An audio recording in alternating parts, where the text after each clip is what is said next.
You are listening to the Foreign Policy Focus podcast. We cannot wait for the final proof. The smoking gun could come in the form of a mushroom cloud. Haven't you driven enough people from their homes already? Bulldoze their villages, seize their property and their laws. They had no part in making it. Now working in Libya with friends and allies, we've demonstrated what collective action can achieve in the 21st century. Now the host of the show, Kyle Lando. This is episode 282 of the Foreign Policy Focus podcast. Returning to the show, I think the fourth time now, Scott Horton, of course, the host of the Scott Horton Show. He is the author of Fool's Errand, Time to End the War in Afghanistan.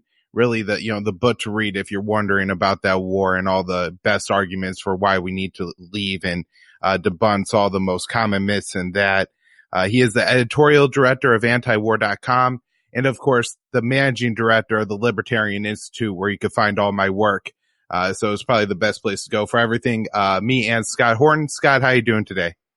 I'm doing great. And congratulations on, what'd you say, 280 what?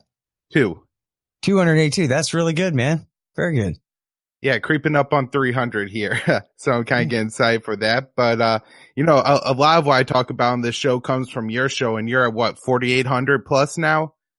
Yeah, but, I don't work harder than you, man. It's just I've been doing it longer. All right. Well, thanks for that, Scott. I got you on today's show to talk about something that, for me, I don't even remember. I was born in 90, so, this is kind of right in my lifetime. But the legacy of George H.W. Bush and, specifically his presidency and everything that happened there. It That's seems so funny to me. I'm sorry to interrupt, but just to show what an old coot I am. That the idea that someone born in 1990 could be a grown ass man with a beard and everything completely trips me out. It's just a comment about me and how old I am now. That's when I look back at 1990, it really was that long ago, man. Wow. Yeah. Well, it makes what you have to say even that much more important now, Scott, because this is even something that, at least with Iraq War II, I remember watching the news and stuff, even if I didn't really understand what was going on there. But for this one, in fact, right? People born in 2000 are grown men with beards now, even, and, women without beards, but you know what I mean?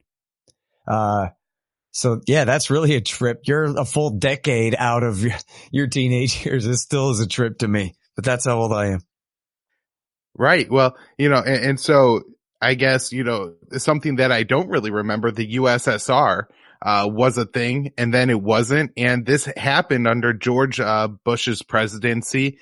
One of the few, I guess, memories or little editorials about HW that was somewhat positive and I thought warranted was actually Mikhail Gorbachev's. I thought was very interesting on his relationship with Bush and the progress that they were able to make. In, reduction of tensions between the United States and USSR and denuclearization. So, you could explain that narrative in a lot better detail, Scott, so I'll just let you go at it. Yeah, sure. I got to tell you, so I was 14 or what have you kind of thing, 8th, 9th grade, right around that era of my life between when the wall started to come down and the Soviet Union began to fall apart in 1988 through the final end of the Soviet Union. It was Christmas Day, 1991, when the red flag came down over the Kremlin and the red, white, and blue flag went up. And, for the first time in 70 years, and Soviet communism was completely dead. And it was the most incredible thing. You are talking about tens of millions of people who were absolute slaves in a lawless totalitarian dictatorship, not just authoritarian, totalitarian, where the government was responsible for everything. Everything's free. You get nothing. And it was absolute horrible, desperate dictatorship. And, the whole thing kind of melted away. And, to tell you the truth, it's Ronald Reagan, who should get, well, I guess, you could call it equal credit. I don't know. But the first credit in this story, that despite the neoconservative hawks led by Norman Podhoretz and other right-wingers, right-wing nationalists, Reagan refused in the second term, once Gorbachev came to power and they met a couple of times, Reagan decided that I can deal with this guy. I like this guy. I trust this guy. And I sense a real opportunity here to end the Cold War. And I don't know if he anticipated the ability to really end Soviet communism and have the regime fall apart. But he went from brinksmanship in his first term to détente and peaceful coexistence and ending the Cold War. And Gorbachev took his trust of Ronald Reagan on the other side and was in a much stronger position than in the Soviet Union to argue for what they called glasnost and perestroika. And so glasnost was the opening up to the West in terms of diplomatic relationships and business relationships and, overall friendliness and trying to drop the Cold War Iron Curtain shtick, and get over that. And then the perestroika was the reforms inside the Soviet Union. And then, okay, well, we'll start to adopt some markets and some places and a little bit of property rights here and a little bit of reform there and redo the bureaucracy in this way. And then, of course, what happened was once the ball got rolling on that, that was basically the end of everything because the bureaucracies, they were basically just being held together by sheer inertia. Once it came time to try to reorganize them and reform them, they basically all came crumbling down. And, another big part of that was the defeat in Afghanistan that had cost thousands of Russian soldiers' lives and a lot of morale and a lot of money. I don't know how many billions of dollars they spent there in a catastrophic war through virtually the whole 1980s, that won them nothing. And at the same time, the Reaganites had a deal with the Saudis to, produce a lot to subsidize our economy and to hurt the Soviets who were oil exporters like the Russians are today. And by dropping the price way, way down, $10 a barrel and so forth, that was a great way to weaken the Soviets and help bankrupt their system as part of, kind of lawfare, whatever it is, financial warfare against the Reds. So all that kind of culminated then in a virtually bloodless revolution. I mean, the communist dictators in Romania were put up against the wall and shot. And I think, you know what, honestly, I was a kid at the time and I have not read like the definitive books on the end of the Soviet communist era and all that kind of thing. So I'm sure I'm missing something, but I'm pretty sure that was virtually the only real violence. The Soviets, picture a map of Europe where the Russian army, more or less, obviously the Soviet army, but with Russia clearly as the dominant force in the system, dominated all of Eastern Europe, all the way halfway across Germany to the Elbe River.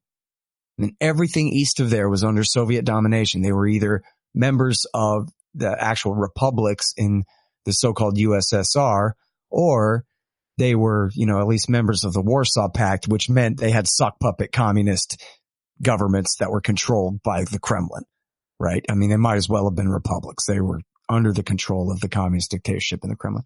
And then that just stopped. It just quit being true. The Red Army withdrew like 1,500 miles. They just packed up all their stuff and went home, and that was it.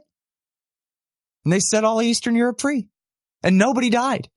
I think, they called it, I think in in what was then Czechoslovakia, or was it, I'm sorry, I'm forgetting now, but in one of these they called it, I forget which was, but they called it the Velvet Revolution. But that, more or less went across the whole thing. That was almost across the board. You're talking 15 nations, tens of millions of people set free overnight. And it was absolutely remarkable. And then, so Bush, and so now this started in 88, basically right at the exact time that Bush Sr. was getting elected, was the breach. The first breaches in the wall actually started in the border between, I forget, somebody or other in Austria. Maybe it was East Germany and Austria. And Austria was sort of like Finland was, a neutral country in the Cold War, not part of the Warsaw Pact. And so usually if you tried to escape from the Soviet Union, you'd get shot. I mean, this is a real thing. People trying to escape from the Soviet Union would be shot by the border guards, right? Like the Americans are shooting out at people trying to get into our country. The Soviet Union was a prison that people would try to escape from, and they would be shot like they were literally convicts escaping from prison if they tried to get across the wall. Well, this time they breached the wall and all these people started pouring through. And I guess Gorbachev ordered that don't shoot them, let them go. And then that was it, man. Once that was it, then that was it. And they started tearing down the wall in Berlin, and now Berlin was I'm way off on a tangent here, but, Berlin was the western city inside East Germany. And that was why it was surrounded by the wall, was to prevent a war over what was going to be the final status. Khrushchev built that wall during the Kennedy years to prevent a war over West Berlin. But also to keep East Germans, communist slaves, from walking into West Berlin and then from there having free travel to West Germany and the rest of the West, right? This was an escape route.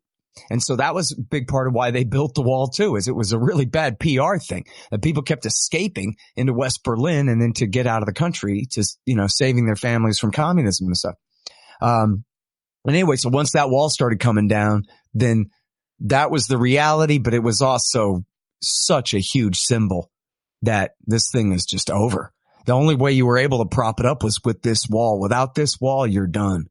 And isn't it interesting that the communists were the conservative, stodgy, old order types, and the radicals were the right?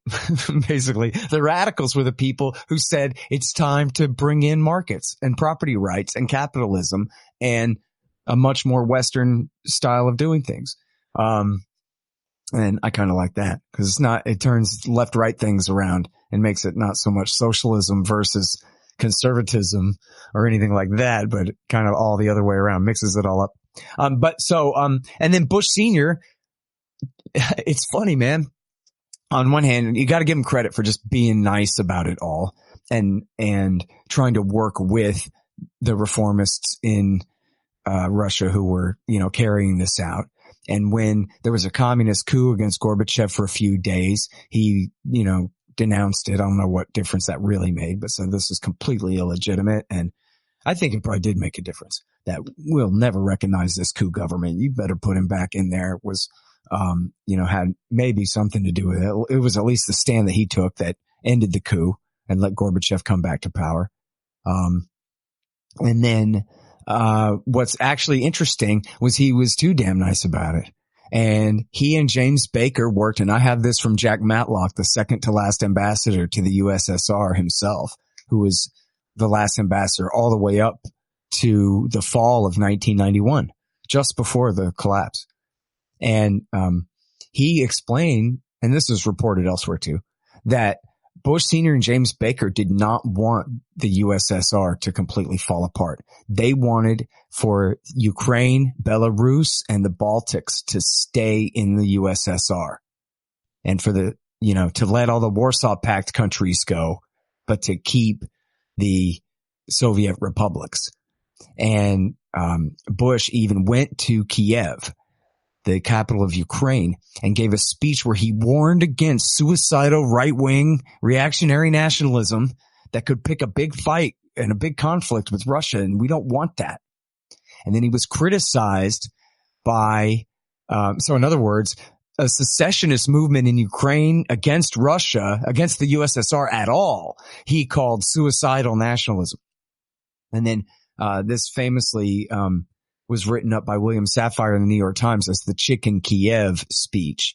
And it really, you look at it, it's really pretty embarrassing to think that the Soviets were trying to dismantle their own system. They were on their way to doing it. They were on their way to bringing down that red flag once and for all. And Bush and Baker didn't want that. They were worried about the instability that would come with, for example, an independent Ukraine, that would be their problem now. And they didn't want that. They would rather have it controlled by the Kremlin. And they tried to prop up the USSR at the end. But to no avail. the whole thing ended up falling apart anyway. And then right at the end, I was just reading this the other day, right at the end, I think after he lost the election to Bill Clinton in the fall, it was in like December of 91. He went over there and signed one last arms reduction pact with Gorbachev. And it was like to reduce by 25,000 H-bombs or some insanely huge, awesome number. And then in January, when he's the lamest of lame ducks, and now the Soviet Union is gone. It ended on Christmas Day. And now it's President Boris Yeltsin. And Bush Sr. goes back over there to sign another new deal, promising that we're keeping all our old treaties. None of that's changing. And let's reduce nukes even further. And they reduce nukes even further. So you got to give him credit for, his last thing he did out the door virtually was to abolish thousands of H-bombs from the face of the earth. So that's pretty good. But then everything else that he did was horrible. Right. I guess those are the compliments you could give him. One thing, just listening to you there, that I find amazing is that, he's the vice president under Reagan, then the president under the fall of the Soviet Union, watches Soviet troops, withdraw all the way across Europe and then still can't find some way to win that election. I don't know. It just seems to me like he could claim to be the greatest victor in history by, moving back the Soviet army that far without firing a single bullet. And I'll tell you what, man, you know what? It's a great point. And it's funny that you say that, because if you'd been older at the time and remembered it, it was just not like that at all, man. Nobody seemed to care. And, this was Bush Jr. took the horrible lesson that because Bush Sr., not only had he presided over the end of the Cold War and the end of the Soviet Union, but he had also been the glorious, victorious winner of Operation Yellow Ribbon in Iraq War I, where he gave that Saddam what for, and Saddam had to fall right back in line, and the war only lasted 100 hours on the ground, and it was the most wonderful thing. And by God, we've kicked the Vietnam syndrome once and for all. And then he still lost. And it was because that was over by the spring of 91.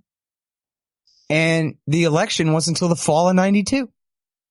So, I guess, the Soviet Union fallen at the end of 91. But, just nobody cared. Like the whole narrative was basically just hope and change. It's been 12 years of right-wing Republicans, and now it's time for a fresh-faced young team of Arkansas Democrats to come in and, to, just like Quigley said, to placate half the population and anger the other half. They got to switch off again every once in a while, the parties, to keep people from getting too upset about getting screwed continuously the whole time. And so, and you know what too, is there was an economic crash. People forget about this. The recession of 92 was the consequence of the war in 91, and so, Bill Clinton, and it's funny that his wife couldn't think of this for a second. I guess she'd have been running against Obama's legacy if she'd done this, but it sure worked for Bill. And that was their slogan. It's the economy, stupid. And so they just sent the message that George Bush is too rich. He doesn't care about you. And he doesn't, obviously he doesn't, cares about himself and being a great national leader and this and that kind of thing. But he wasn't the kind of guy who would think about the normal guy's problems. And Bill Clinton, this was a joke and a cliche, but he literally said, I feel your pain. I know what you're going through in this recession. You're sitting here trying to put food on your family, but meanwhile, the economy sucks and George Bush is too rich to even notice. He keeps saying that everything's fine, but we know it's not fine, don't we? And that was a great message.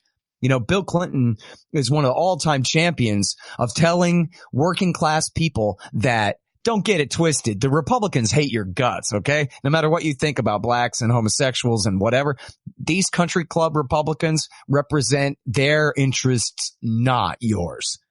So even if you're culturally right wing, you can't support people who absolutely despise you, can you? Like, which is true enough, right? But Bill Clinton is so good at telling that to working people, going to do PR events at jobs, right? At factories, at warehouses, get a bunch of people and go, look, man, we may not agree on everything, but it's you versus your bosses, ain't it? At the end of the day, and your boss's party is the Republicans. You're a damn fool to go along with them. And that rings true to a lot of people.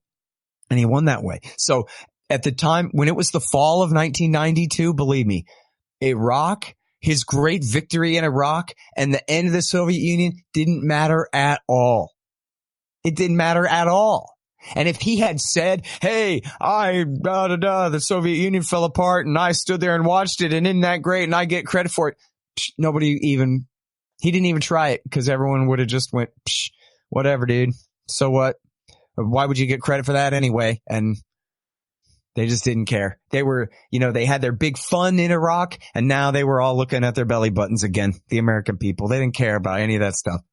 So he couldn't even spin his great victories of peace or war, for his benefit at all. He was like, he really was. Bush Sr. was the sad trombone, ridiculous loser. And Bill Clinton was Obama up there with the giant crowds. Bush Sr. couldn't get a giant crowd of people out. He was Bush Sr. Jeb. Some charisma there compared to somebody like Bill, Right. So, I mean, that's kind of the part of the Iraq war I want to talk about with you. You just did a pretty good show with, was it Barry Lando? Is that his name? Lando, like Calrissian. And he's great, man. Yeah. Really great. And you really go over, I think, most importantly, the lies that got us into that war. But I want to kind of talk about the legacy of it because especially in the 2016 election, and I think now with like everybody kind of getting sick of the war in Iraq and Afghanistan because it's dragging on so long. The like idea of an intervention like Iraq War I appeals to everybody, where we just go in, we bomb everything we need to, and then we leave and we call it a success. And in fact, when John Bolton became national security advisor, the first thing he did is, I guess, hung up a big painting, a gold frame painting of Bush Sr., Rumsfeld, Cheney, and the VP, all planning the Iraq war. And so, this is, what even the people in power are, I guess, idealizing at this point, this war. So, Scott, do you want to explain why it's not the great success and victory they claim it to be? Sure. Well, first of all, why they think it is in the first place is there's obviously, it was in a sense a short war, which we'll get back to. And that was the big, the campaign at the time was how easy it was, how great it was. Bill Hicks had a joke constructed around that only, 100 something Americans had died. And so does that mean he said 79 guys died? Does that mean we could have won that war with 80 guys? 50,000 casualties on their side, 79 on ours. What the hell? A war is when two armies are fighting. So it was spun that way. But then also now everybody looks at everything through the lens of, well, it wasn't as bad as what Bush Jr. did when he finished the job against Saddam, which turned out to have been a really bad idea to do. Pretty much everybody agrees now. But so I'm not sure if you've ever seen this clip, and I hate to keep bringing up Bill Maher because he's so horrible, but he really is a centrist and speaks for Americans in a great many ways. He really does. I hate to say. And there's a famous clip, or I don't know, there's a clip of him arguing with Jeremy Scahill from The Intercept, the author of Blackwater and Dirty Wars. And Scahill is saying, look, Obama's a war criminal. Obama murders women and children with these robots. Man, it's not okay. And Bill Maher goes, yeah, but look at what George Bush did when he marched the 3rd Infantry Division and the entire Marine Corps into Iraq.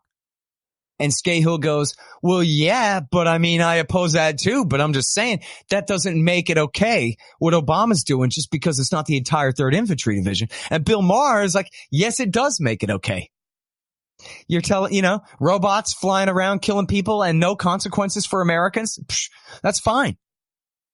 And so through those kind of glasses, you look at Iraq War I and you go, oh yeah, that was beautiful. And you look at the way that everyone is celebrating Bush Sr. and his legacy here, all of them just refusing to admit that Iraq War II has anything to do with Iraq War I at all. That it was the son, that he was finishing the job, that he was going all the way to Baghdad like the father decided not to do. And of course, no mention whatsoever of the Bill Clinton years connecting those two Bush administrations, when Bill Clinton bombed Iraq on average of once every 3 days for 8 years straight, and enforced a blockade that starved hundreds of thousands of people to death. Low ball estimate, 300,000 children. And, but anyway, no, George Bush is great, and everybody wave their yellow ribbon and support the troops, which is the greatest bait and switch. And if you think they did that bait and switch, if you remember it from 2002 and 3, they're like, oh, in the whole Iraq War too long, you can't oppose the war or else that's betraying the soldiers. Man, they played that same thing in Iraq War I, but to me, and I was even a kid at the time, but still, it was much more clunky. It was so obvious. It was like, it was the same PR, but just 1.0 kind of version where the PR, the Madison Avenue firms hadn't smoothed it all out completely yet, where it was just kind of ham-handed the way they said, okay, we're having a big argument about whether or not to have this war. And then, but so if you're against having the war, then you hate soldiers and spit on them. What? Like, huh? You know what I mean? It came out so like clunky and ridiculous. And this was, according to Robert Perry, he said that, the way the war played out at the time through his eyes, he believed that defeating the Vietnam syndrome, that is the non-interventionism of the American people, their reluctance to go back to war in these proxy wars with the Soviets or whatever, third world wars, after Vietnam, as some kind of sickness and mental derangement on their part. That don't confuse this with the Gulf War syndrome, which they got after the defeat of the Vietnam syndrome, which was literally sickness. That's something different. The Vietnam syndrome, that defeating it, destroying it, that upturning that whole feeling and getting people to rally around the flag and rally around jet fighters, rally around yellow ribbons and rally around their 19-year-old brave boys going over there to save the poor little Kuwaitis and all that the whole one of the major purposes of the war was to get the American people to believe that war can be fun again. War can be okay. War can be the kind of thing that we celebrate like a football game and it works out for us and screw the other guy. And that's all you need to know. And no more of these Vietnams. And Bush Sr. said over and over, this will not be another Vietnam. That was the cover of Newsweek. This will not be another Vietnam. And yet that was in the year 1990. That's 28 years ago now. And we've been bombing Iraq ever since. The only time we stopped bombing Iraq was in like 2012 and 13. Started again in 14. And really there were some drone strikes and a little bit of stuff going on even then.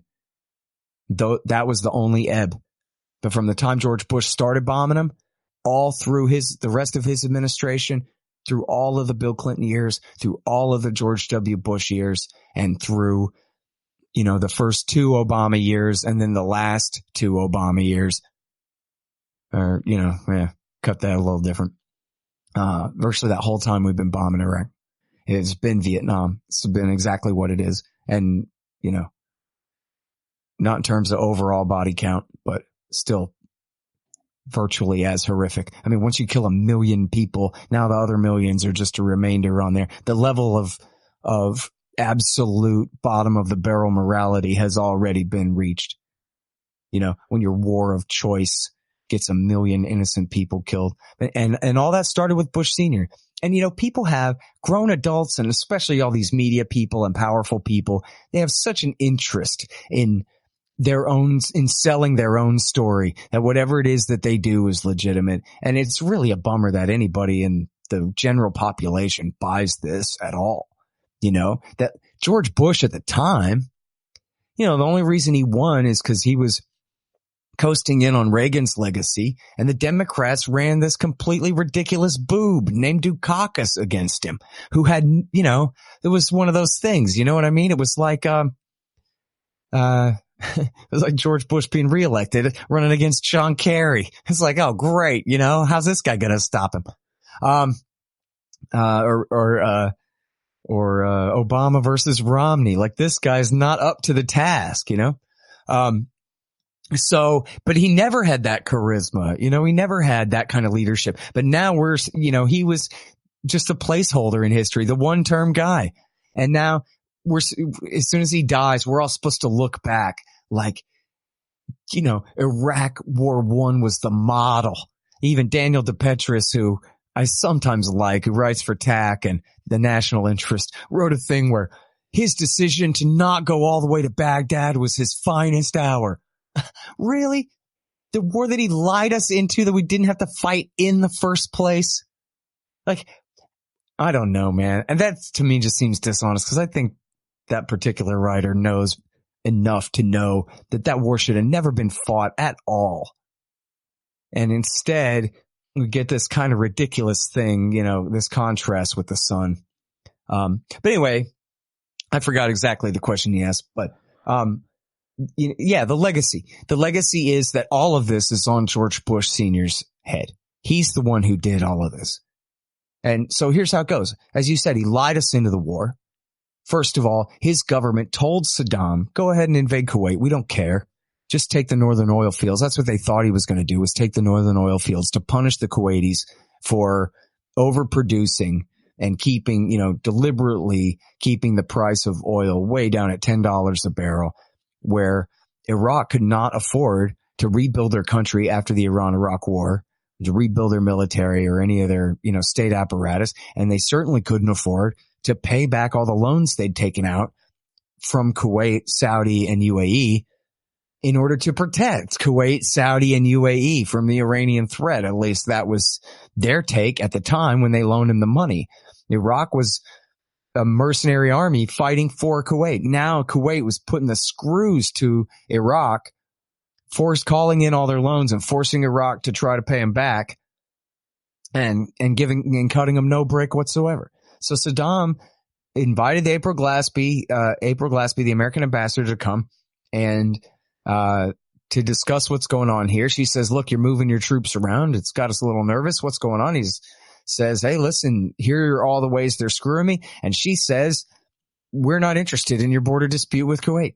And everybody can read, thanks to Chelsea Manning, the American version of the minutes. You can also read, according to the New York Times, the Iraqi version of the minutes, which are not that far apart, where at the worst, she gave him a flashing yellow light. At best, she gave him a flashing yellow light. At worst, she gave him a green light to go ahead and invade. And April Glaspie herself told the New York Times, we didn't think he was going to take the whole country. We thought he's just going to take the northern oil fields. So simple as that.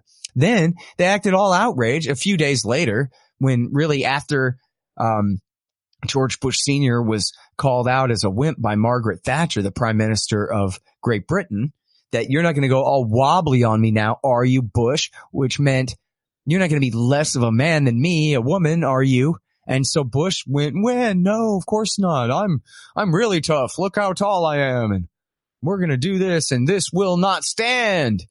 This aggression and it was on. Then they completely lied to the American people about that and obfuscated about that. And most importantly, they lied that Saddam would not negotiate to get out, which is not true. And that's a big part of what we talked about with Bear Lando there, is that they could have negotiated to help forgive some of those war debts, which after all, America also had backed Iraq in that war against Iran the whole time. I mean, Jimmy Carter had given him the green light to invade Iran, back in 79, 11 years before. So, and then Ronald Reagan had supported his effort the whole time as well. So okay, let's work out a thing. We'll forgive some war debts. Barry Lando said Saddam, he had to save face. He had to get something out of it, or else he would face a coup back home. Now, all the game theorists in D.C. had to have known that. We just have to let him save a little bit of face on this thing that we led him to believe we would be okay with in the first place. And one of the things was there's this an unused island claimed by Kuwait that Iraq wanted that they could have used as a port.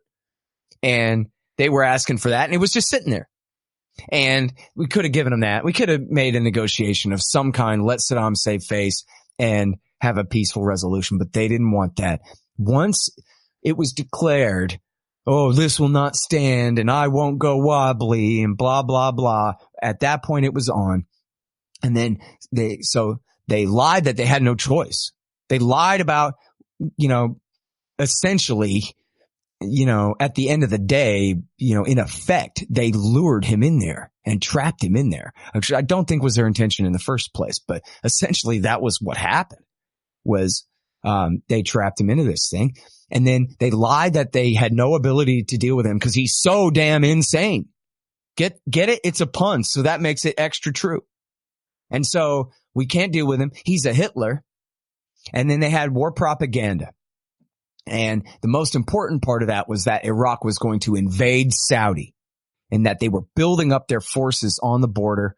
And this is what Dick Cheney, who was the Secretary of Defense at the time, went over there and told the King of Saudi Arabia that you have to let us start building bases and building up our bases that we already have and stationing much more American force inside Saudi in order to deter Saddam, who is preparing to invade. And in fact, they have this whole narrative that, oh my God, we have to hurry because we don't have enough jets to keep them out. And we hope Saddam doesn't realize that we're not quite ready to keep him from rolling into Riyadh yet, when he wasn't rolling into Riyadh. And as Barry Lando said in that interview, that he had immediately announced when he realized the American reaction, he had immediately announced and told the Americans, I have no intention of going in to Saudi. But meanwhile, they just lied. I mean, they claimed that he was building up his forces in the desert in preparation on the border, and it wasn't true. And a reporter from the St. Petersburg, Florida Times or Picayune or whatever it was, she got commercial satellite pictures that showed nothing but empty desert out there. They were not, in fact, at all building up to invade Saudi. But that became the major excuse for the war. Then, as Bill Hicks put it, oh, look, a little fetus. They came up with this fake story. It was Hill and Knowlton, the public relations firm on Madison Avenue in New York City, came up with this story. And they got the daughter of the Kuwaiti ambassador to testify before, I guess it was the House of Representatives, Tom Lantos, incidentally from the Israel lobby. Probably had nothing to do with his motive here. Helped arrange the hearing, and the daughter of the Kuwaiti ambassador, who was not a nurse, who has not had never been anywhere near the hospital, was not even in the country at the time that it was invaded by Iraq, testified that, and they had a fake identity for her and everything. They didn't admit that this was the ambassador's daughter at all. They called her, Jane Doe, whatever the hell.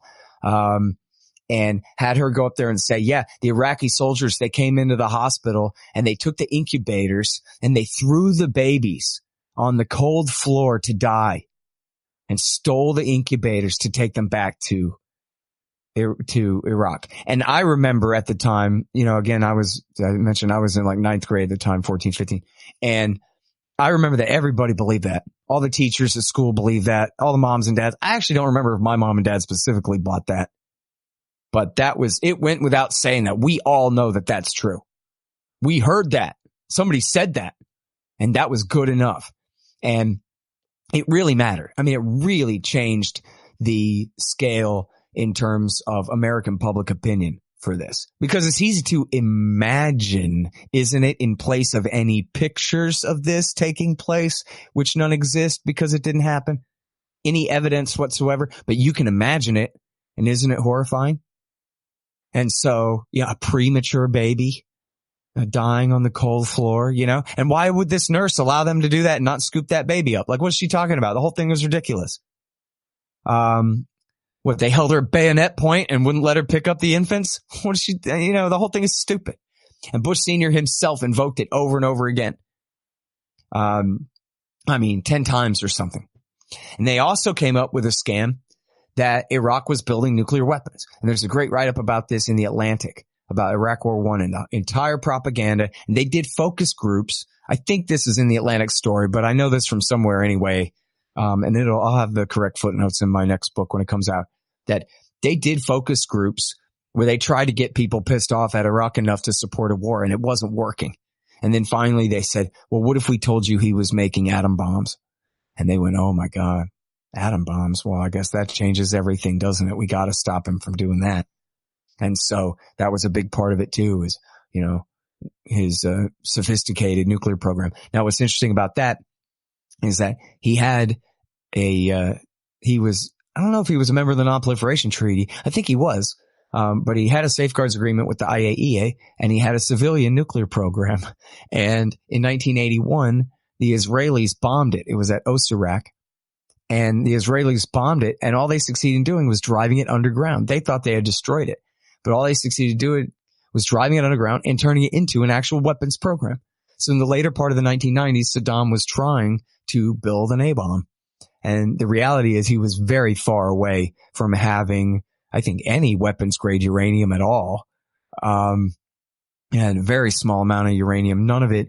He had no facility to transform it into uranium hexafluoride gas and enrich it up to weapons grade and all that stuff. It was just the most rudimentary thing, but he was trying to get a weapons program going. And that was really, it was funny because it was part of the lies in the lead up to the war, and then it ended up being true.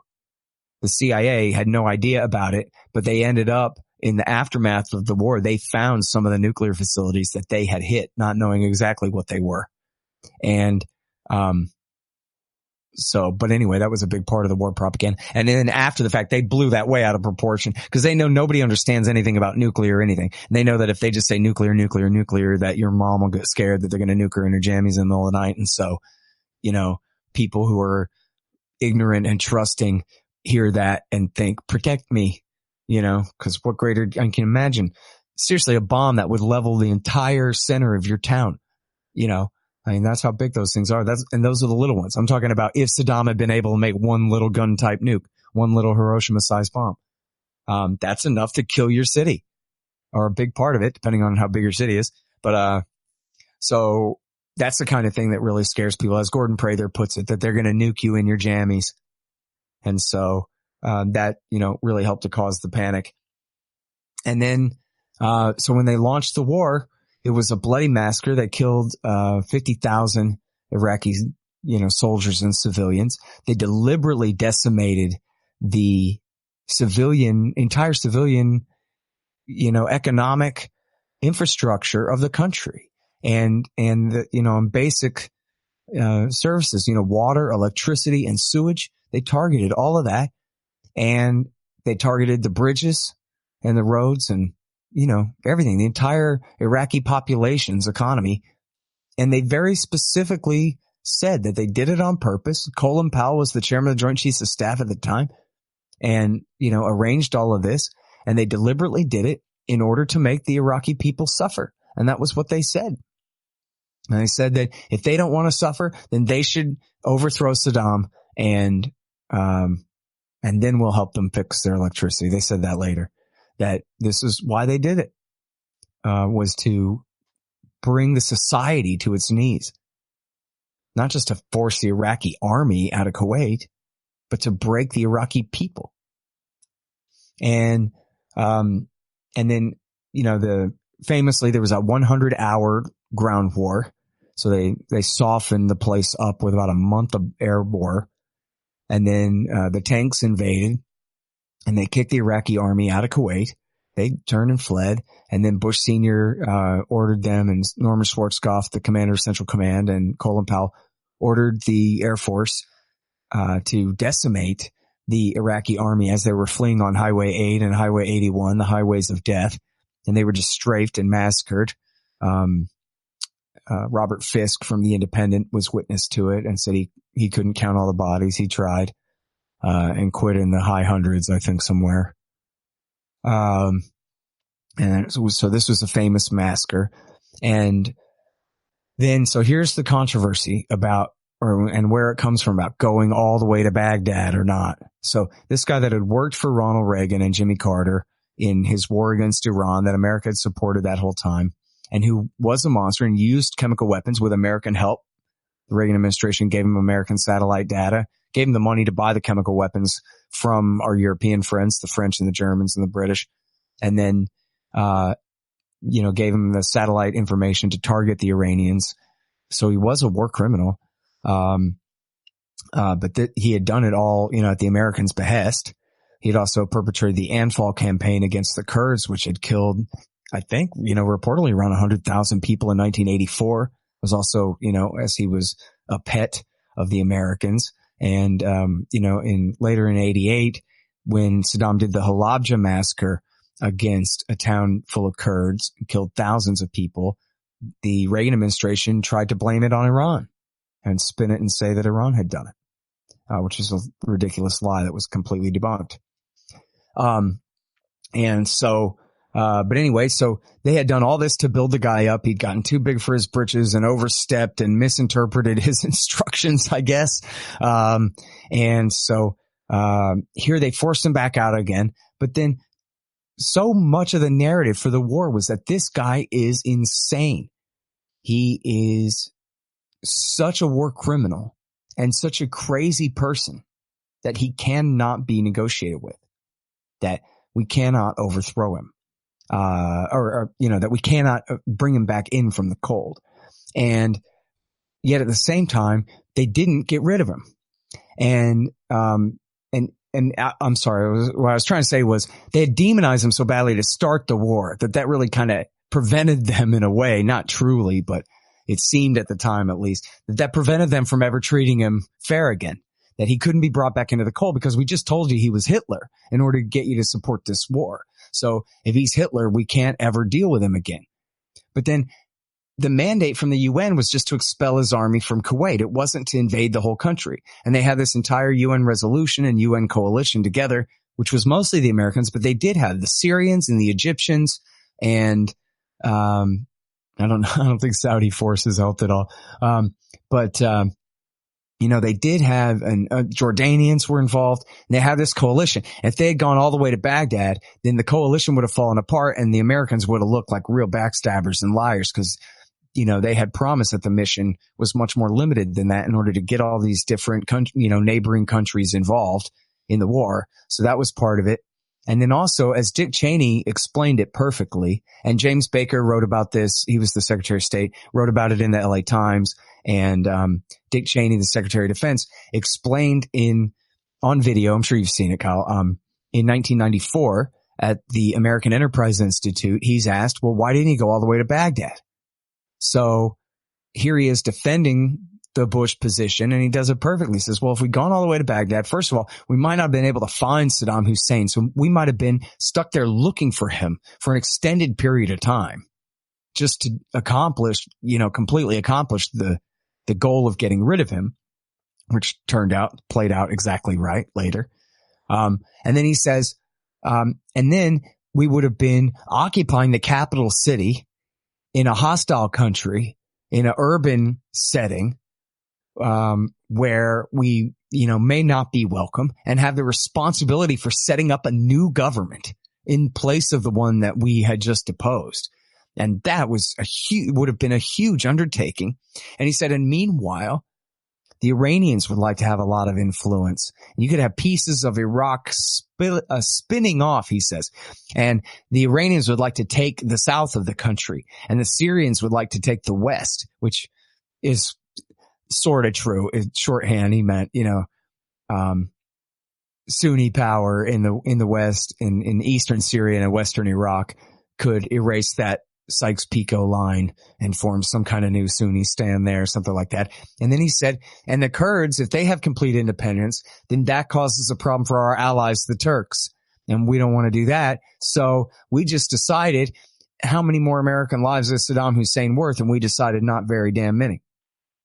So in other words, even though this guy was a war criminal and they knew that so well because they had helped him commit all of his war crimes, and even though they had demonized him as Hitler so that he couldn't be dealt with anymore, they also had these very rational reasons why not to go ahead and overthrow him, because they would be inheriting responsibility for all of these forces that they could not control, exactly as he said. And so then the perfect example of that is the Shiite uprising, the Shiite and Kurdish uprising that took place just after Iraq War I. So it was like a few weeks later. The Americans dropped leaflets over Iraqi army positions and, civilian populations that looked like Iraqi dinars, looked like their currency. So they were guaranteed to be picked up. And they said, rise up. Now's your chance. Overthrow Saddam. Go and get him. We got your back. I don't know exactly what it said, but along those lines. And Bush Sr. himself put out a message over the Voice of America urging the Iraqi army and the Iraqi people to rise up and overthrow Saddam Hussein. And they took him up on it. And as I know you know, but I'm not sure if everybody does, but if you picture Iraq, an entire land from Baghdad down to Kuwait and east to Iran, this is all predominantly Shiite territory. Not all, at this time, not all including the capital city, but about half of the capital city of Baghdad as well. And they are 60% of the country. The supermajority of the country are the Iraqi Shiite Arabs. Saddam Hussein was a Sunni, a secular Sunni fascist dictator, and he was sitting on top of them with a predominantly Sunni-based Ba'athist government there, and sitting on that population. And so, it's sort of like a caste system in a way, right? Where, in a way like American blacks are treated by and large, obviously not in all cases, but, where, yeah, we're all Americans and everything, but they are treated as though they're a little bit lesser than and that kind of thing. Only in this case, they're the majority of the country, 60%. And so, it was a big powder keg and Saddam Hussein was sitting on the lid. And then, so what happened was when the Shiites took Bush up on that, Iraqis who had taken Iran's side in the Iran-Iraq war started coming across the border. And I'm sorry, because I guess I should have said this earlier on, but anyway, in 1979, there was a Shiite religious-based revolution in Iran that overthrew the American sock puppet, the Shah Reza Pahlavi, and installed the Ayatollah Khomeini, the supreme leader, and the so-called Islamic Republic of Iran. And there was the hostage crisis and all that, so real hard feelings with the Americans, even though the Reagan administration did send them missiles, sell the missiles during the hostage negotiations, Iran-Contra and all that. But for the most part, they had this real grudge against Iran and this real fear about this Shiite revolution, which meant in a sense that, in a religious-based government, it means they have a higher principle than doing what we say. And so that's inconvenient, where maybe we could have dealt with them. They're extra intransigent in a sense because of that. And of course, Saddam was terrified of the Iranian Shiite revolution because Shiism was born in Iraq. Najaf and Karbala are their holiest sites. I mean, after Mecca and Medina and Jerusalem, but in Shiism. And it spread east into Iran in the first place. And so, and then as I said, it's a 60% supermajority Shiite population. So in 1980, Saddam's calculation was he was worried that the Iranian revolution would spread like a wildfire into all of southeastern Iraq and that he would be overthrown. There'd be a civil war and he'd be overthrown because religious sect would become predominant and more important in the fight over national sect and ethnic sect, Arabs rather than Persians, right? So what Saddam did was he conscripted all of these Shia and put them in his army and had them invade Iran to try to overthrow, he wanted to march on Tehran and destroy the entire Iranian regime, which failed and ended up being a stalemate World War I type border war for 8 years straight there.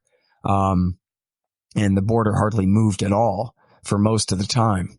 And it was a massive stalemate. 500,000 something people were killed. But so what Saddam was doing again was he was trying to invoke national sect and ethnic sect as higher priority than religious sect in order to preempt any ability of the Iranian revolution to spread into Iraqi Shiistan. All right. Well, some Iraqi Shia did exactly what Saddam was afraid of. They sided with Iran, and they had fled to Iran. So now here it is 11 years later in the aftermath of Iraq War I, and Bush Sr. says, okay, Shia, rise up.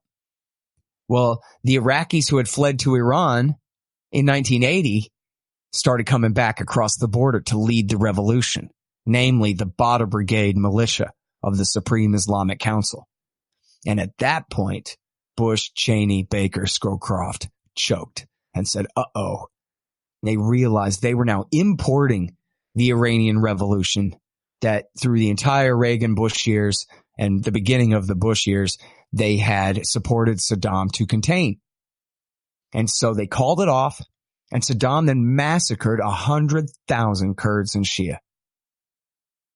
So it was like the Bay of Pigs, only way, way worse. 100,000 people were killed. So we set them up, we encourage them, we have them do our chore for us, and then, you know what, we changed our mind, sorry. And they all get killed.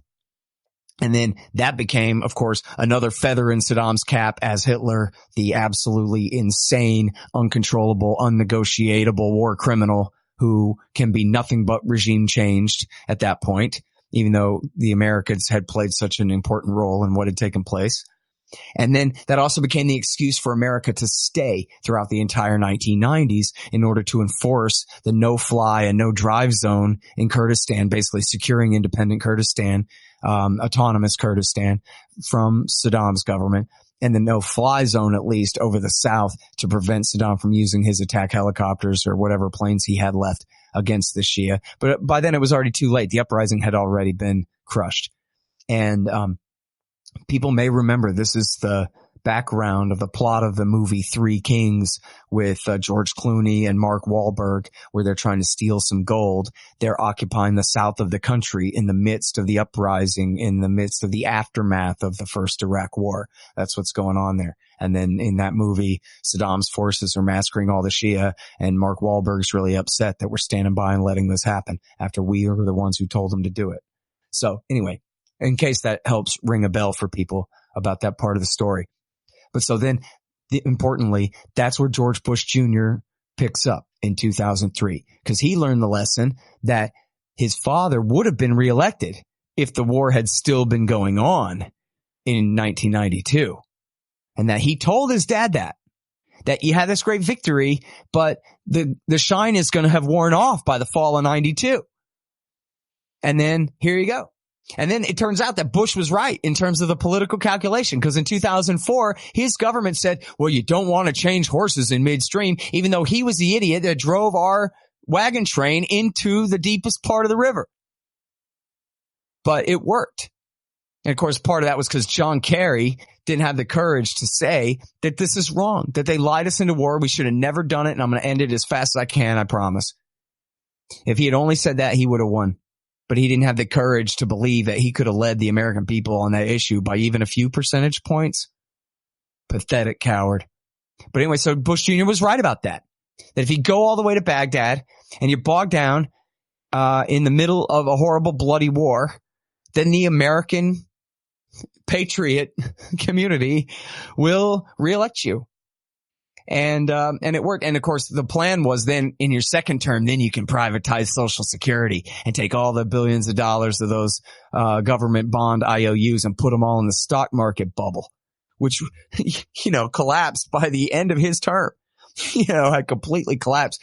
Luckily, the people stood up to him about that. Lou Rockwell who's known as an anarcho-capitalist, of course, wrote an essay back then about how, man, if you think Social Security is bad as a socialist program, just wait until Cato and George W. Bush have their way and put all this money in the stock market bubble and turn it into a straight up fascist program and turn the U.S. government into the single biggest stockholder on Wall Street. It'll be, you might as well just call it off for anything like Republican government at that point. It'd be, first of all, just grand theft. But second of all, it would change the economic order in America in just such a profound way. So, that goes to show good libertarians of conscience do not support scams like that. And that was the kind of thing that Bush, that was why he did it in a way. He killed 1 million Iraqis so that he could try and fail to privatize Social Security. Right. Well, I mean, I think, the important part about all that to H.W. Bush's legacy is just he knew, right? Like what you're talking about with James Baker's analysis on why the U.S. didn't go to Baghdad, the potential fallout for all that. His father's administration knew it, and then he went and did it in Iraq, and it pretty much, worst case scenario played out just like that. Exactly. And, and we know that Bush Sr. did try to stop him, but only barely, which makes him almost more guilty because, and you can check this out, Kyle, it's in the Wall Street Journal. Don't Attack Saddam by Brent Scowcroft, co-author of Bush Sr.'s memoirs. His bestest friend, speaking for the father. He wrote, "Don't attack Saddam. It'll make terrorism worse. It'll empower Iran. We don't know what's going to happen. Don't do it." And all it did was make Bush Jr. mad. When what needed to happen was the father needed to pull rank himself. And it was clear at that point. And, Ray McGovern has written about this. Ray McGovern, friend of the show, great anti-war activist, the entire 21st century long so far, former CIA analyst, head of the Soviet division, and former briefer. This is one of the highest ranking CIA analysts, gets to be the briefer for the president and the vice president. And he was that. He briefed Reagan, but from time to time, but his real assignment was briefing Vice President George H.W. Bush in the Ronald Reagan years. And so he had a real rapport with the guy. And he wrote a letter. He's published this now. He wrote a letter to Bush Sr. warning him that George Bush Jr. is, according to Ray's information, is way too close to the crazies, and that Richard Pearl's even talking about using A-bombs.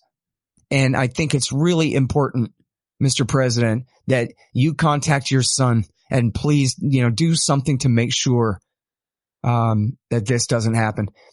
Not just the A-bomb part, but just that to keep him away from the neocons. And Bush Sr. wrote back, "Oh, don't worry about the crazies. That's not true that he's listening to them." And now, so there's a story there too, which is that the crazies meant Paul Wolfowitz and Richard Pearl and David Wormser and Scooter Libby and Douglas Feith and Abram Shulsky and Elliot Abrams and the neocons, John Bolton, who was not a neocon but is their best friend.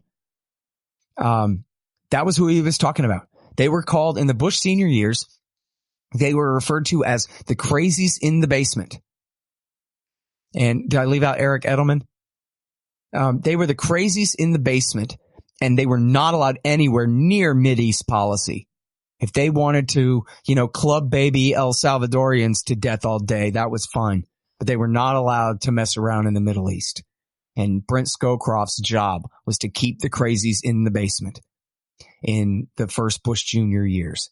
And which they did, by the way. So Elliot Abrams and all those guys were involved in the Contra side of Iran-Contra. Michael Ledeen, of course, was involved in selling the missiles to Iran and all of that negotiations. Manachur Gorbanifar and all that. So, but anyway, so Ray said, "Hey, the crazies have all this influence over your son and you got to stop them." And Bush Sr. negligently said, "Don't worry about it, Ray." And then Andrew Coburn, the great journalist, in his book Rumsfeld, has an anecdote that says that it wasn't until 2004, or was it even 2006? I think it was 2006. So after the re-election, even after Bush is, that year he was set to, and then later lost the midterms to the Democrats because of the Iraq disgrace. Not until then did Bush Jr. ask Bush Sr., "What's a neocon?" At some, when he was on vacation out at the dad's house at Cunningham-Port, Maine. And then according to the anecdote, Sr. who also is kind of stupid, unlike his current reputation in comparison to his idiot son, he says, who or what? And so Junior says, what? And then Senior says, Israel. But what he doesn't say is, George, it's Pearl and Wolfowitz and Edelman and Abrams and Wormser and Shulsky and Feith. It's the guys who, more than anything in the world, were trying to get you to attack Iraq. Like, man, you couldn't tell who these guys are? They're all members of 3 or 4 think tanks. And then punched him in the face or anything smart like that at all. Nothing like that. Just, oh, Israel. Duh. And it wasn't till, I think after that, maybe a couple years after that. No, it was like, in 2006, 7, something like that, when Bill Kristol and Charles Krauthammer came to meet with Bush. And he said, oh, look, it's the bomber boys. Yeah, great. Now that it's 6 years too late for you to figure it out, now you resent these guys. And what's funny about all this, what's horrifying about all this, is that if he'd not picked Dick Cheney for vice president, then if he had just picked anyone else, Brand ex-Republican senator for vice president, Dan Coates or whoever, whatever, some Republican senator, to be, like a vice president is, just mostly a stand-in, sometimes advisor, but no big deal. Then in that case, Colin Powell would have been, who was the Secretary of State. He would have been Bush Jr.'s major counselor on foreign policy. And I'm not saying he was any kind of anti-war guy or paleo at all. He was a Rockefeller Republican. He was a liberal establishment council on foreign relations type. And they, in reality, absolutely got on board for the war, but they didn't beat the drum for it. They weren't the real leaders of it. Pollock and O'Hanlon and all those Brookings Institution guys got on board for it. And Richard Haass from the Council on Foreign Relations did get on board for it. I think he was in the government at the time. But anyway, it wasn't their project. And if it had been just Colin Powell as Bush Jr.'s advisor, then they never would have gone into Iraq like that. He would have advised Bush not to do it, and there would have been no real major countervailing force arguing for it other than Rumsfeld. But I don't think that would have been enough to carry Bush. What was necessary was Dick Cheney and the Wolfowitz, Richard Pearl network of government. Colin Powell later called them. Again, he's a war criminal. I mean, Colin Powell got his start covering up the My Lai massacre. That's how they knew that he was a good guy and they could trust him and move him up the ladder in the first place. And as I said, he committed war crimes in Iraq War I. I'm not saying anything good about the man. I'm just saying he was less worse. He advised Bush to not do Iraq. And then Bush said, well, I want to do it anyway. And he clicked his heels and he helped to lie us into war, with his big UN speech and all of those things. I was going to say, he told Bob Woodward from the Washington Post who also supported Iraq War II, wrote a book all about how great it was. Powell told him that what happened was that Dick Cheney and the neoconservatives created a separate government inside the government. And he referred to the Office of Special Plans in the Pentagon, where Douglas Feith and Abram Shulsky were manufacturing, basically picking through the CIA's trash in the rumor mill, looking for anything that made it look like Saddam had weapons of mass destruction, and pushing all of that garbage, taking all the claims of the exiles that the CIA would not vouch for and pushing all that stuff forward. And Colin Powell called the Office of Special Plans Feith's Gestapo office, meaning essentially that they were outside the law, that they had this network that was inside the institutions, but was not of the institutions. And I mean, you might argue, hey, Bush was elected and he appointed these guys, and their job is to control those institutions and make those institutions do what the elected government wants. So that's true from a point of view. But from Colin Powell's point of view, as Secretary of State at the time, this amounted to Cheney and the neocons, implementing a form of coup. over the rest of the government and over the president. And, of course, Bush was really in on it all along, but everywhere he looked, people were telling him, yeah, great idea, boss. Let's do it. We got to do it. What's taking so long? Come on. And just if it hadn't been for Cheney and then Cheney hiring all those neocons and he had pals here, none of this would have happened. So never even mind the alternative history, like where Gore won or something like that, which I also think Gore would not have invaded Iraq either. He would have been a terrible president, but he would not have invaded Iraq. But never even mind that. Bush Jr. would not have invaded Iraq if it had not been for Dick Cheney and the neocons, because Colin Powell, his agenda was to muddle through, to keep going the way they were, hope that Saddam dies of a heart attack and that they can open up negotiations with one of his sons or something, but I don't think he was for marching the army in there like that. So it's a real shame because, Donald Trump, I actually have the quote here, man. President of the United States says we should have never been in the Middle East. It was the single greatest mistake in the history of our country, which I appreciate him trying to run George Bush all the way into the ground like he deserves. It's not true that it's the worst decision, but it's really, really bad. And that is now essentially conventional wisdom.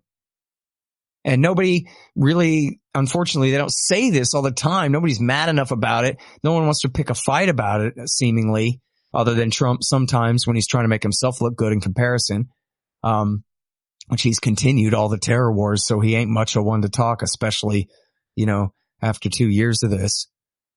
But essentially, he's saying that the entire 21st century didn't have to happen. It didn't have to be like this at all. Just like I told you all along, all along, and many other people too, that even if you had to have a terror war against Al-Qaeda in Afghanistan, which I dispute, and I make the case in the book against that, but even if you buy that entire punitive campaign against them could have been over by Christmas 2001. They could have gone over there for 6 or 8 weeks, killed every Egyptian and Saudi they could find, and then come home again. And that would have been the end of that. And they could have told the Taliban, we better not see you hosting Egyptian Islamic Jihad around here anymore, pal, or we're going to bomb the crap out of you again. And then that would have been it. They could have called the whole thing off by the end of that year. Even assuming, again, that they couldn't negotiate in all those arguments, just for the sake of argument. It didn't have to be this way at all. Even assuming 9/11, even assuming all of that. And so, wow, think about that, man. Like that should be really heavy, bro. Think about that. That 1 million people killed, chaos spread from Iraq into Yemen, into Libya, into Syria, especially hundreds of thousands more killed in Syria. It's direct backlash and blowback from the Iraqi hostage crisis, refugee crisis in that country, as well as the rise of Al-Qaeda in Iraq, the return of Al-Qaeda in Iraq to fight that war, and CIA support for their efforts there. Man, oh man, the president has that absolutely right. And what's funny is nobody ever says the anti-war movement was right all along, and that the pro-war people who told him, shut up, traitor, the tough guys know what they're doing here. They were wrong the whole time. They didn't just say invade Iraq. They said stay in Iraq. They said we can't leave now or everything will get worse. We have to stay. We have to make things right for the people there. We have to save the people of Syria now, Yemen now, Libya now, and make all these things 100 times worse. Nope, none of that was right. And everyone who said it was wrong, they were the ones who were right this whole time. So saith the Republican president of the United States, and he's totally nailed it. Scott, do you have a few more minutes to answer a question about Afghanistan? Whatever you say, man. All right. So, you keep up with the news and but, it seems like the U.S. has some ambitious goals. The envoy is saying that he's looking for a peace deal with the Taliban by April of next year. But looking at the situation on the ground, we had 5 Americans die in the past couple of weeks here. almost every day you read a story from, like the AP or the Reuters news writer, wire, 10 to 15, 25, 30, Afghan forces killed by the Taliban. They're overrunning districts that were once considered safe. I mean, how bad, I guess, is it for the U.S. mission there? Oh, and the other one I thought was interesting is that, one of the Afghan election monitoring groups found all the ballots from the October election, in Kabul to be, invalid.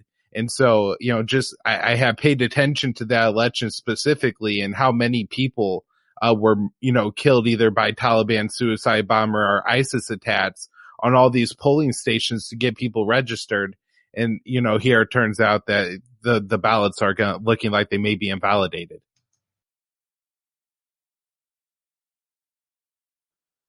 Yeah, I mean, the fact of the matter is that Afghan democracy under American occupation has always been a sham.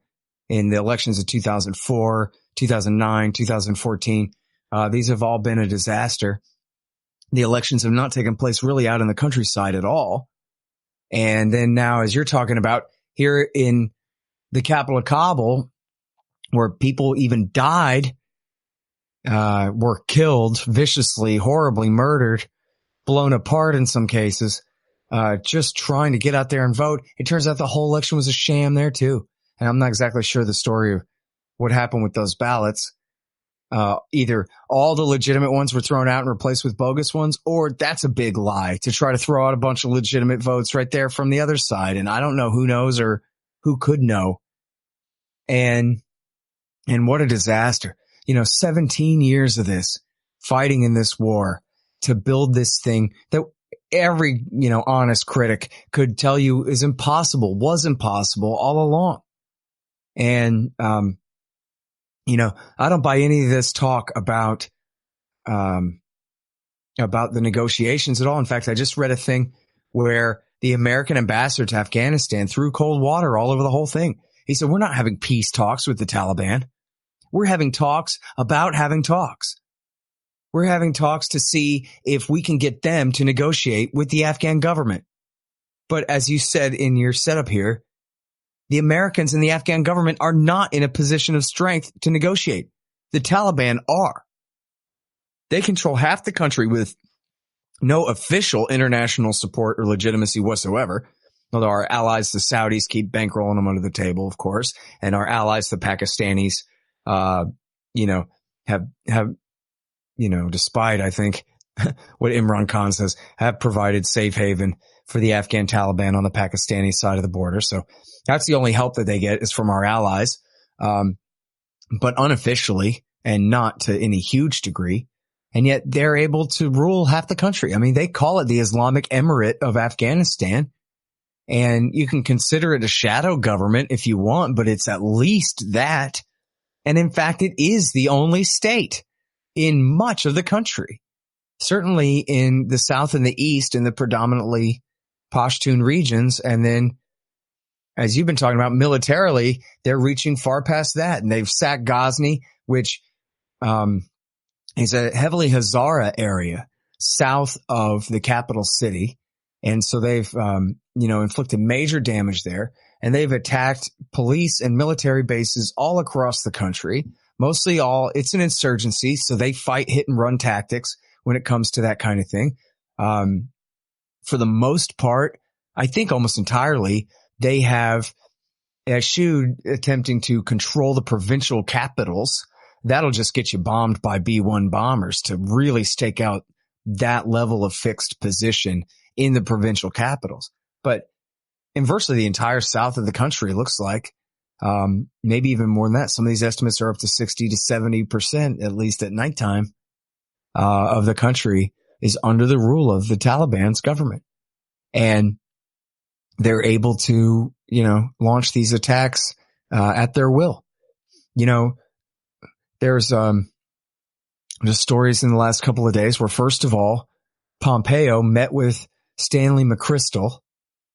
And rather than saying, okay, so what the thing is, what you have to do is you have to do this, that, and the other thing, and you have to support this group and help that group and do this thing that makes sense and have something. You know what he said? He said, you just have to muddle through. Stanley McChrystal, the great supposed hero of the big surge of 8 years ago, who he knows how to fix Iraq. Remember what a jerk you were for refusing to buy into the whole coin fad in the run up to the Afghan escalation? Come on, all cool guys know that Stan's the man. He's the Pope.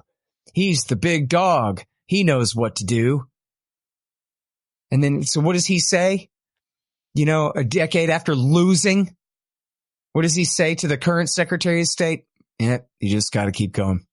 You just got to muddle through. You got to try, in essence, to just hold on to the status quo that you're losing. The status quo is losing.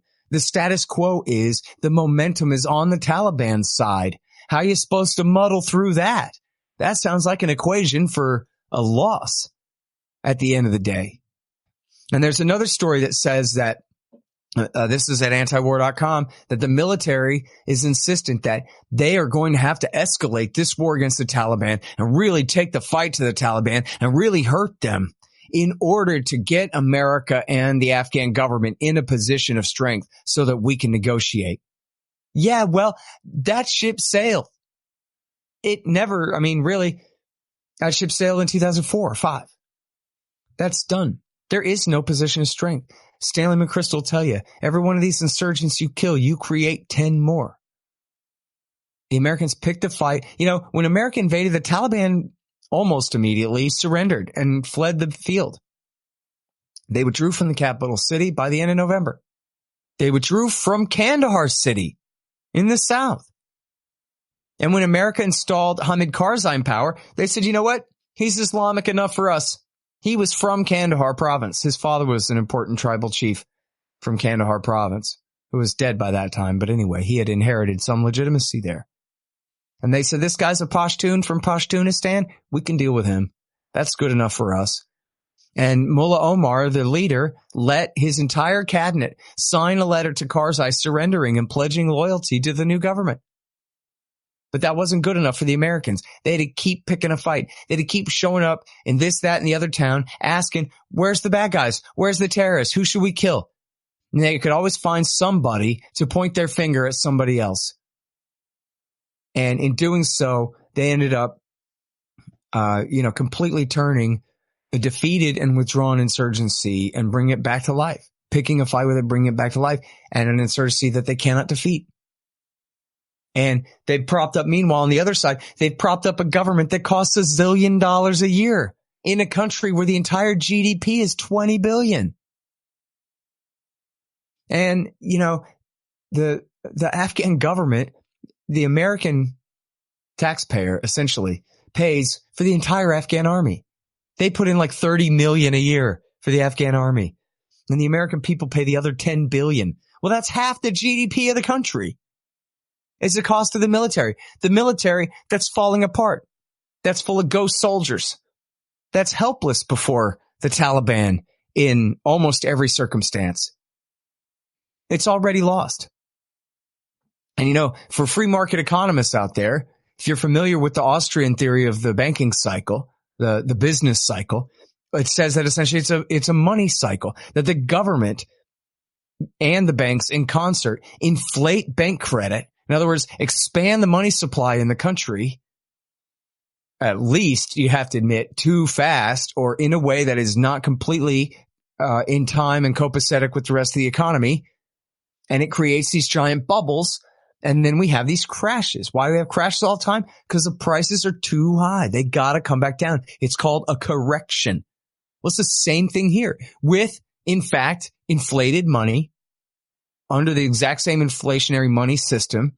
The American empire has come in and inflated the value of the power of different leaders among the Tajiks, the Uzbeks, and the Hazaras especially, and among some Pashtuns as well, that they otherwise would not have had.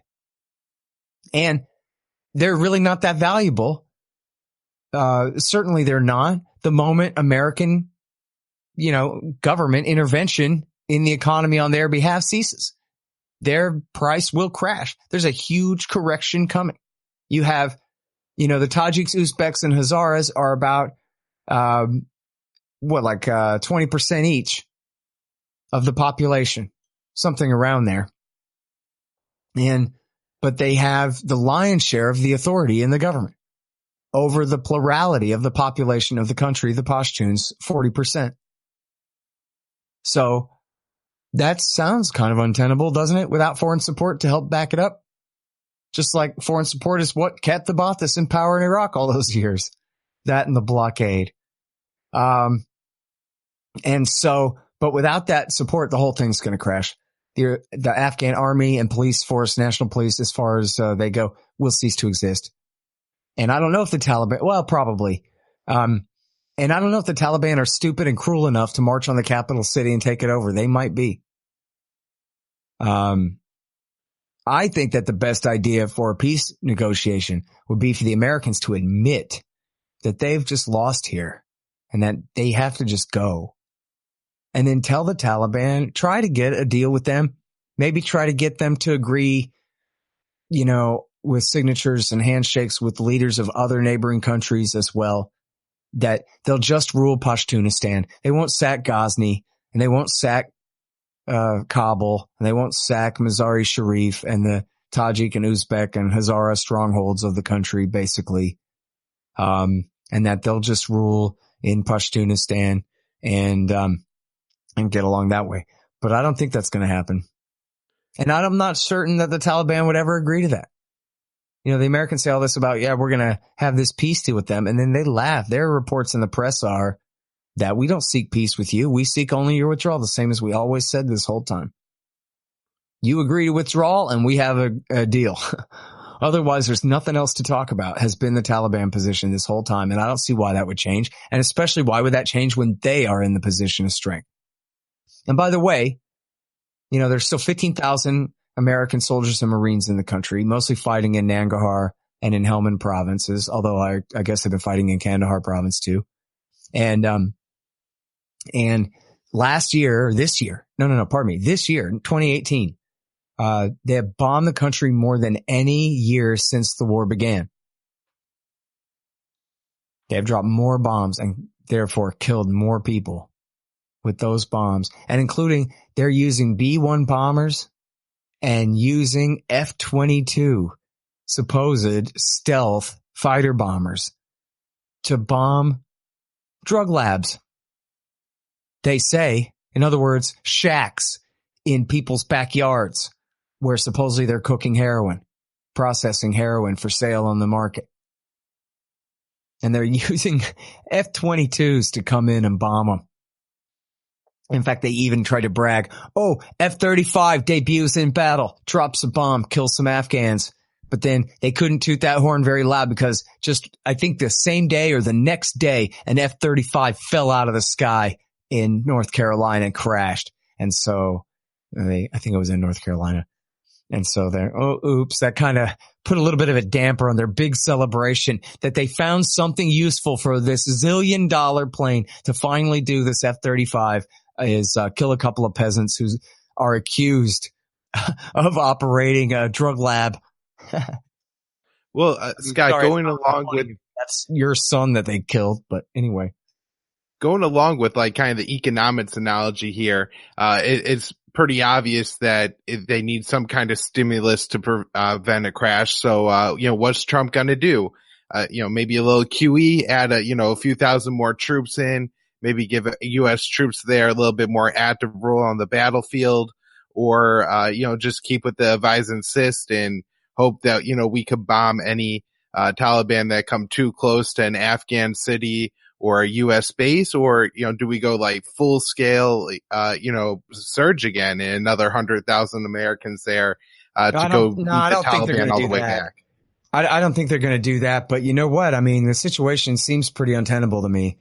I mean, you have Marines down in Helmand fighting the Taliban there, and you have Green Berets fighting against so-called Islamic State forces in Nangarhar province, who are just refugees from Obama's Pakistan war from 2010.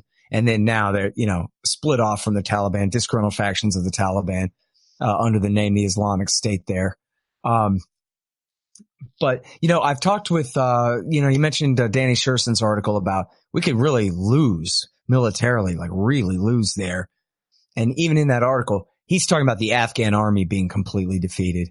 I don't think he addresses the U.S. Army, but I've asked Daniel Davis about this, Lieutenant Colonel Davis, and he says that Bagram Air Base is so well armed with just in terms of machine guns and artillery and so forth that no land force of, I don't care how many Taliban you got, could take them out. He said it'd be like World War I slaughter.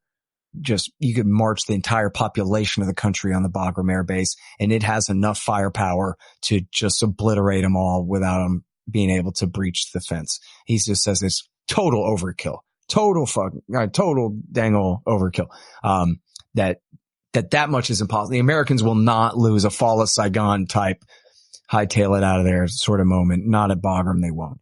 But there does come a time where there's nothing left to fight for.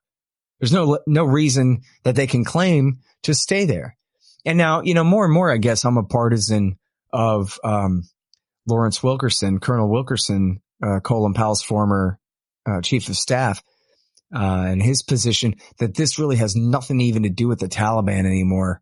It's simply all about China, and that they just presume that China wants to militarily and territorially expand to their west, and that we have to stop them, which I think is just crazy.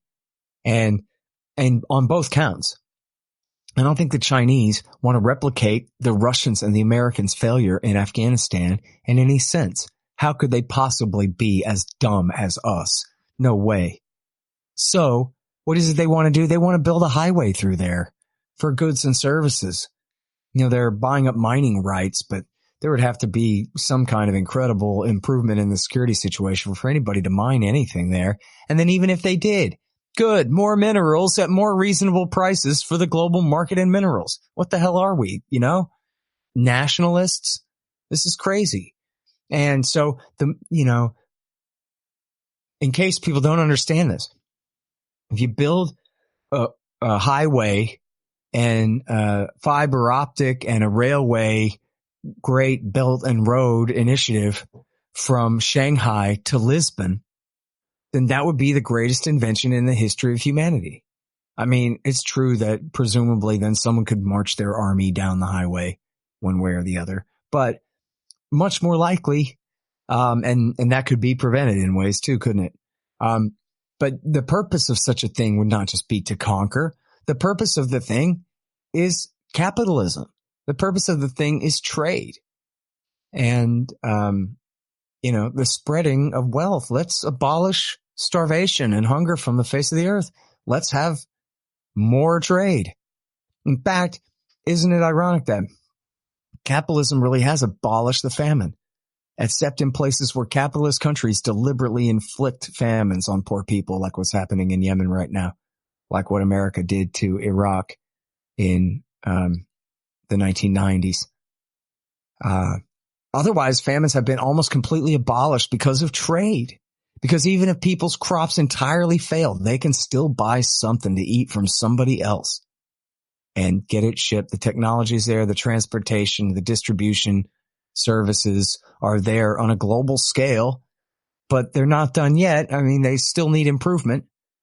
And when any libertarian hears about the Belt and Road Initiative, I mean, I guess you can have a little bit of a jaundiced eye toward the Chinese state, but seriously, that ought to just be, in and of itself, that ought to be obviously heralded as the greatest idea that anybody ever came up with in terms of the improvement of connections between humanity.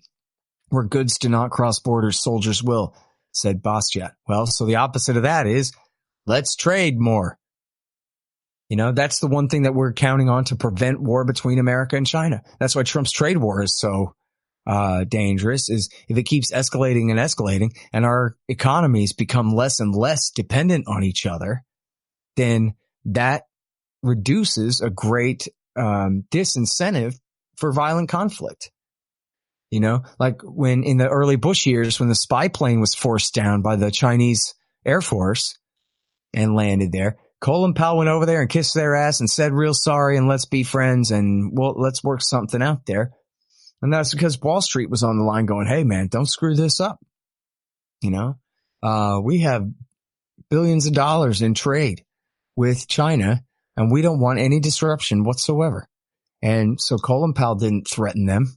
He said, you know what? Yeah, maybe our spy plane was a little too close to your shoreline.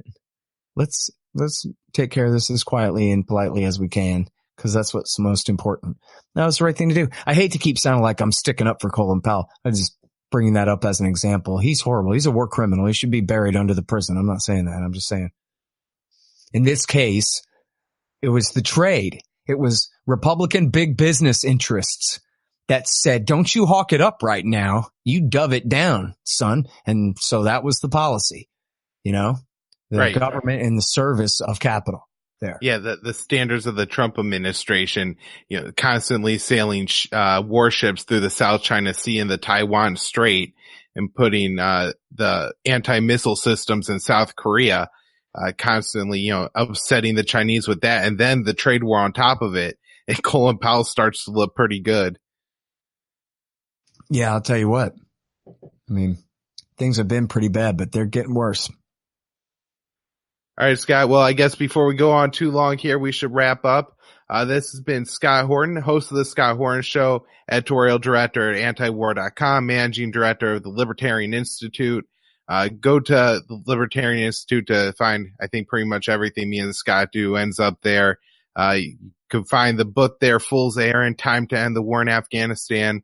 I'm guessing, in a few months or whatever, when the new book's done, Scott, we'll be able to find that there. And y'all should go out and support Scott Horton on Patreon. He has a great, Reddit group for the donors of the show. I like a lot of the discussion in there. And also with him writing the new book, go out and, give him a little bit of support so he can, work on that project.